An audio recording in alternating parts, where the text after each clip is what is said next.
Have you ever wondered how crucial an apology could be in mending or strengthening relationships? Well, it's more important than you might think. A sincere, heartfelt "I'm sorry" can bridge gaps, repair trust, and foster a deeper understanding between two people. It's the balm that soothes hurt feelings, the olive branch that signals a desire for peace. It's an admission of fault, a show of empathy, and a pledge to do better. So it's clear that saying "I'm sorry" is more than just words. It's a powerful tool for harmony. But how do we apologize effectively? Is there a right way to say "I'm sorry"? Well, there's no one-size-fits-all answer, but there are some universal steps that can make your apologies more meaningful and effective. Step 1 is acknowledging the mistake. This is the foundation of an effective apology. It's about admitting that you've done something wrong. It's not about providing excuses or justifications, but about accepting that your actions may have caused harm or discomfort to someone else. Next, express your regret. This is where you convey your understanding of the impact of your mistake. It's about empathizing with the other person and showing that you genuinely feel sorry for what you've done. Third, own the responsibility. An effective apology isn't about shifting the blame.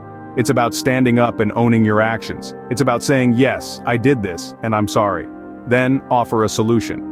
This is your chance to show that you've learned from your mistake and are willing to make changes to prevent it from happening again. It's about demonstrating commitment to improvement. Finally, ask for forgiveness. This is a humble request for the other person to let go of their resentment or hurt.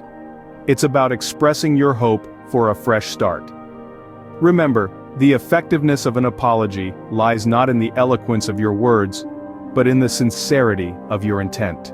So, what are the key points to bear in mind while apologizing? First, acknowledge the mistake. It's crucial to understand where you went wrong and admit it. This step shows that you're self-aware and open to learning. Next, express regret. Let the other person know that you genuinely feel sorry for the hurt you've caused. This isn't about just saying the words "I'm sorry," it's about conveying your remorse sincerely. Third, own the responsibility. Blaming others or circumstances won't cut it. Show that you're mature enough to take accountability for your actions. Fourth, offer a solution. This can be a promise to change or a plan to avoid repeating the mistake. It shows that you're committed to making things right. Finally, ask for forgiveness. This isn't about demanding forgiveness, but expressing your hope to mend the relationship. In the end, an apology is about showing that you value the relationship more than your ego. And that's what truly makes an apology effective.